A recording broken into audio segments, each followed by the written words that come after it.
In this video, we will show you how to replace your power steering pressure line on the Chevy Trailblazer. This is part of the steering system located inside of your engine compartment. Let's get into it.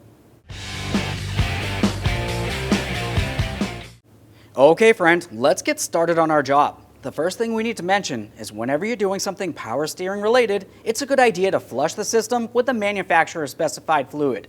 Once you've done so, you want to remove as much of it as possible from the power steering reservoir. The next thing we'll do is safely raise and support the front of the vehicle so both front wheels are off the ground. Start by removing the center cover. You can use a plastic trim tool. Remove your 6 19mm lug nuts and then the wheel.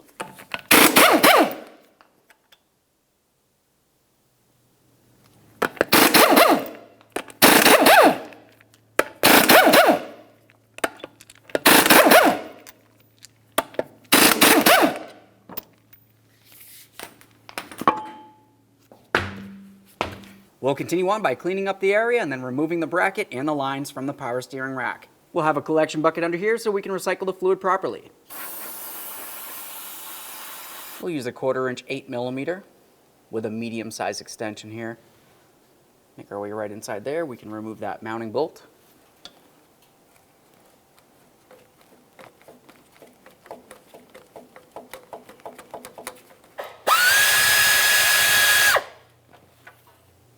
Use a magnet.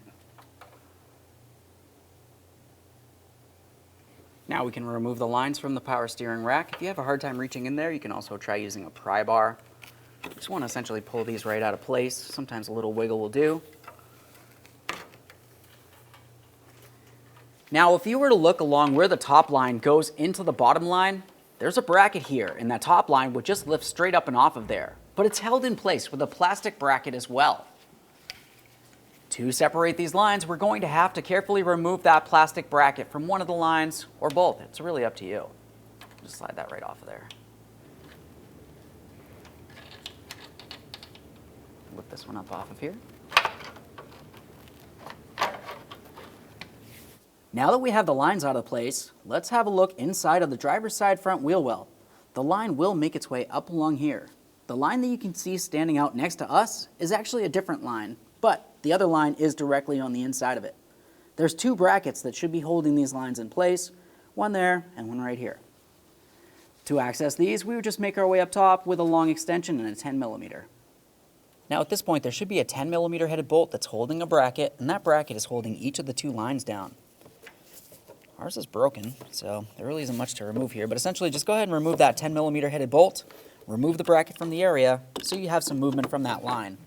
Once you've done so, we'll continue following it forward a little bit more. Now let's follow the line to where it goes up above the strut tower. Now looking in this area, you can tell that you have the studs for the strut that go up through the strut tower, but then towards the front of this area, you also have a bolt that makes its way down through the engine compartment into this area. The tip of this bolt will restrict our ability to be able to remove the line from this area. So let's remove it. Inside the engine compartment, to gain access to that bolt, you can just come right down through the wiring harness area here, but we do need a little bit of slack from the wiring harnesses anyways, so we'll just use a small pick or even a small screwdriver. We're looking for this gray mount. For this, we'll just use the pick or screwdriver, get in between the 2 areas of the mount to separate it. Now we can move this around a little bit. Now we'll pay attention in this area, start removing that 13mm headed bolt.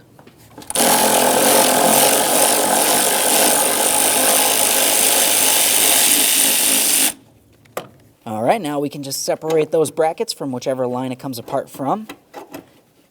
At this point, let's make our way underneath the front of the vehicle.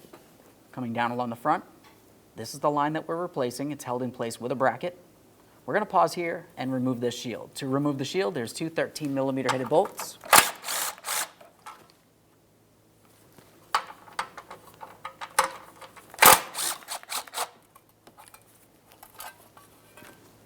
Just give it a quick inspection. We can set that shield aside. Now we can start removing this bracket. To remove the bracket, there's a bolt that comes through from the top towards the bottom. You're going to have to use a 10mm headed ratcheting wrench to remove this bolt. Even using a short 1/4 inch socket may get stuck in this area.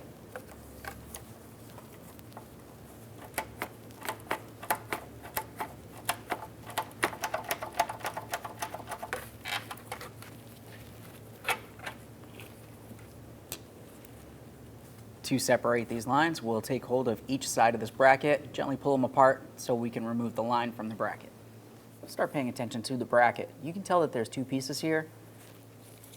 Now, if you were to continue following it around, you're going to find that you have two ears that are peened over, locking these two areas in place together. So we'll just carefully start peening these away.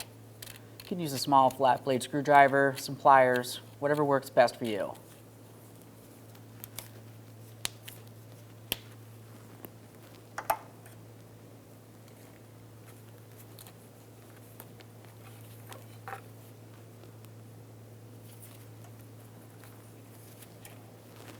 Now let's follow that line all the way up to where it connects onto the bottom of the power steering pump. Now this is where you're going to find that you have a 16mm headed fitting. It takes a little bit of pressure to break this free. There we go. Of course, this is going to take several turns. If you were to remove the washer fluid tank and the air filter housing, you might have a little bit more room from up top.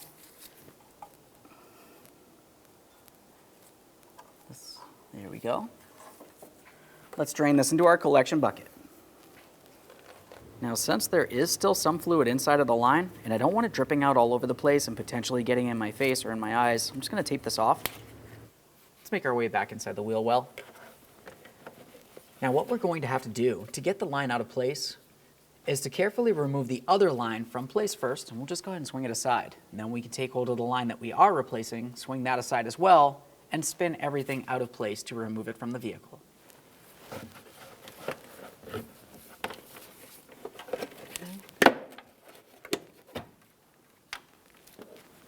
Obviously, we don't want to damage this line, so we're just going to rest it aside.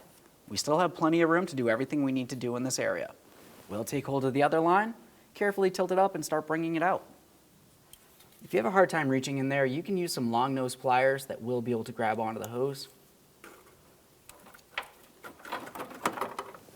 It's kind of a tight squeeze here. If you want, you can push it up along the backside or just press it through.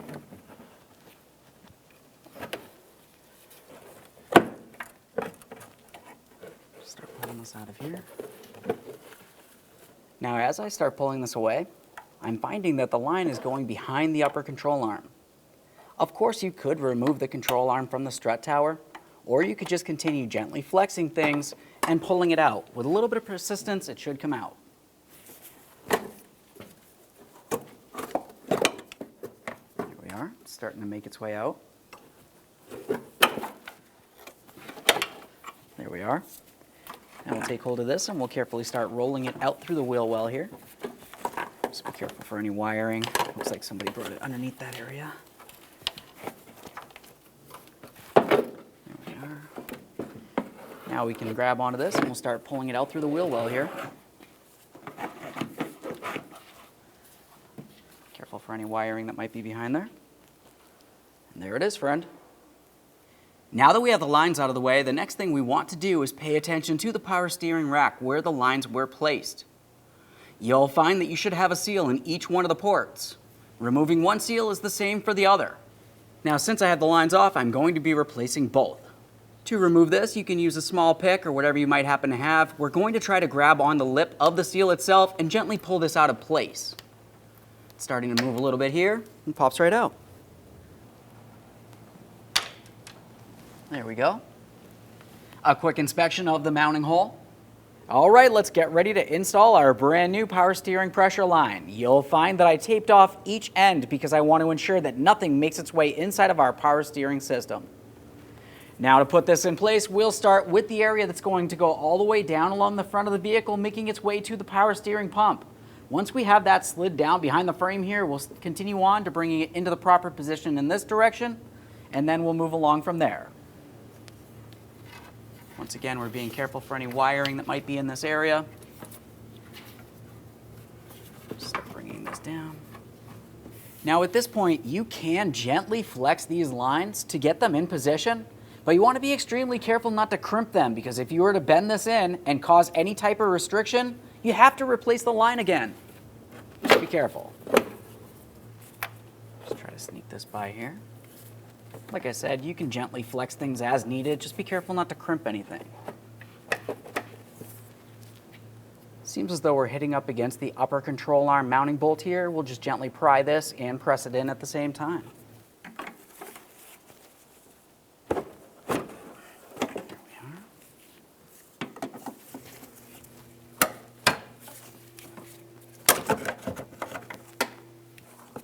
Let's tuck this down in here. Just trying to bring this down to where it connects into the power steering rack. Obviously, we're not going to connect this in yet. Now on the original line, we want to remove each of those two brackets. As you remove the line, you also want to make sure that you remove the rubber mounting point. We'll clean that up, give it a close inspection, make sure it is still reusable. Just go ahead and remove the other one too.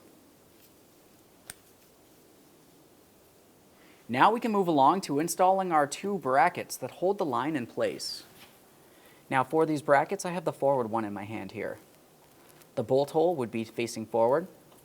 We're going to put the line through this rubber grommet.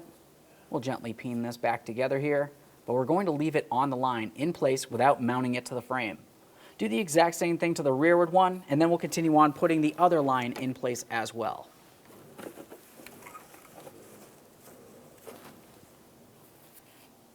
Got the rubber making its way all the way around. Just bring it all the way down. Of course, you do want to make sure this does not fall off the line as we continue moving things around. Get this bracket on here as well. Now let's start getting the other line in place. This part just slides right in again.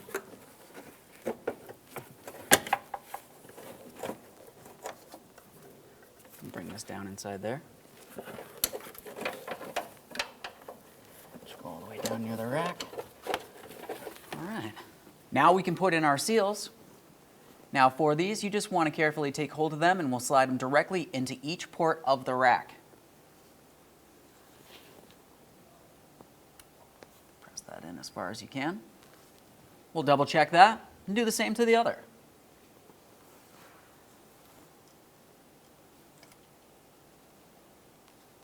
Now we can start putting those lines into the power steering rack. When you bring them over, you want to make sure that you have the bracket that's on one of the lines slide into the slots on the other line here. Just go ahead and bring this right over, press the two together. Now once you have those two pressed together, we'll continue on to carefully pressing this into the power steering rack. We want to be careful not to damage the seals that are in that rack.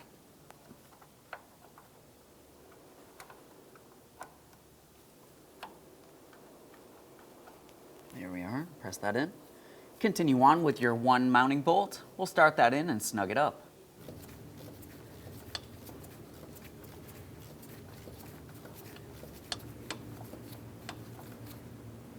Right there is bottomed out. Torque wrench on here. We'll torque these to 106 inch-pounds. Just double check, make sure those are tight. Now that we have that torqued, let's put this little bracket on the two lines here. There we are. Let's try to get these brackets in place here. It's a good idea to just get new ones if yours are in condition like ours. Now let's pause here and make our way towards the front so we can start putting the hose into the power steering pump. All right. We'll get the tape off of our brand new line. You'll find in your kit, it came with a brand new O-ring that will go right on this lip here. We want to slide it onto the tip and then we'll carefully bring this up into the power steering pump. Let's add a little bit of brand new power steering fluid to the tip here. You can of course coat that O-ring with a little bit as well, and we'll slide that into position. As we bring that up here, let's take hold of the other return line. We'll slide that behind there. We'll bring it up into position along the bottom of that power steering pump. We'll start it in by hand so we're sure we do not cross thread it. Once you've done that, continue on to tightening it up with your 16mm wrench. We'll just bring this till it's snug and then just a tiny bit more just to ensure that it is tight.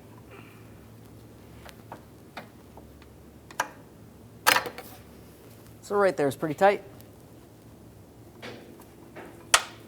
Give that line a wiggle, make sure it is secured. Go ahead and clean up your mess. Now we can put on our center bracket here. Just take our rubber mount, put that around there. Now we're going to continue on with this.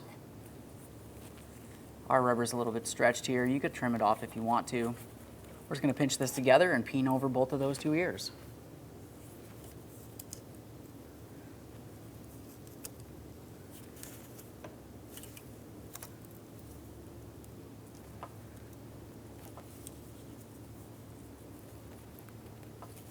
We'll slide the bolt through the bracket here and bring this up into position. Now starting it into the frame can be a little bit difficult. We'll just try to get it lined up, gently press it down, use our 10mm to snug it up.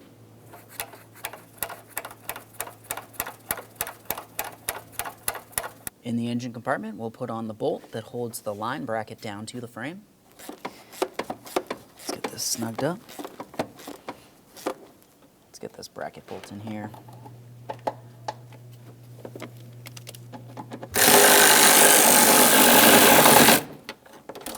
Now we can resecure the wiring harness. We'll bring this over, press this in.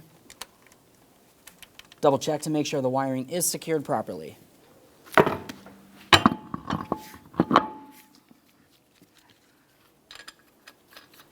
Let's install our wheel.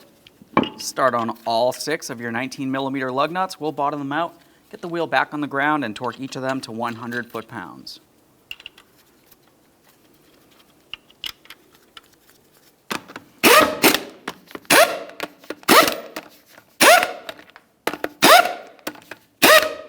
With the wheel back on the ground, we'll torque these in a crisscross manner.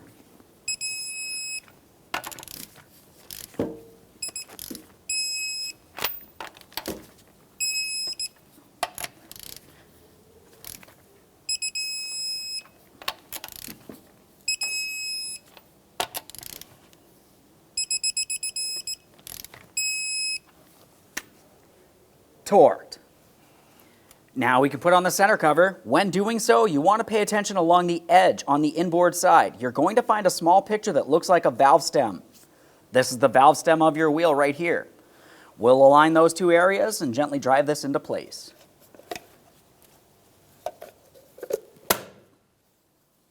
Now we can make our way into the engine compartment to fill up the power steering system. When you're filling the system, typically it's a good idea to have your front wheels just a little bit up off the ground so we can take that steering wheel and go side to side. We'll talk a little bit more about that in 1 second. Let's make our way up into the engine compartment. Now we can start filling the power steering system. There's a couple things we want to pay attention to. First of all, it's a good idea to have both front wheels up and off the ground just a tiny bit. Now once we've done that, we're going to start adding the manufacturer's specified fluid directly into the reservoir. If you were to look at the power steering cap, you'll find that you have a small dipstick that is attached to the cap. Down along the bottom, there's a small line that says add. Moving up, you have a line with a C for cold, and then a line with an H for hot. These are the levels that we want to be at when the power steering fluid is full. If it's cold, you want to be at that cold level. If it's hot, it's going to come up a little bit because fluid expands, and it should be in the hot level here. It's okay if the fluid's a little high at this point because we do have to burp out any air in the system. Let's get the key in the on position here. Now we'll start turning the wheel slowly all the way to one side. Once we're at that point, we'll pause and then continue all the way over to the other side. This isn't a race. All we're trying to do is burp out any air in the system and allow fluid to make its way down and through. We'll just make sure we're checking on that fluid as we continue, top it off as necessary. Let's repeat this process as many times as it takes to remove as much air as possible. Because if you were to start up the vehicle with any air in the system, it's going to create a whole bunch of air bubbles and cause an issue. Now that we've gone side to side several times, we'll just check that fluid level before we start it up. As you can tell, the dipstick is showing that we are very low. So we'll just add up to the cold line, start up the vehicle, let it run, check for leaks. Oh yeah, that looks good. Let's start it up. While this is running, we'll just continue turning the wheel side to side. I'm listening to hear if I can hear any type of odd howling noise coming from the power steering pump while I do so. That would mean that there's air in the system. This sounds perfect. Now that we've run the vehicle and we're sure that we have no more air in the system, we'll make sure that we have the vehicle back down on a flat level surface so we can confirm the level of the fluid. Just pull that out. As you can tell, I'm right up to the C range here for cold, which is exactly where I need to be. The engine hasn't exactly warmed up all the way yet. We'll clean this off, reinstall it.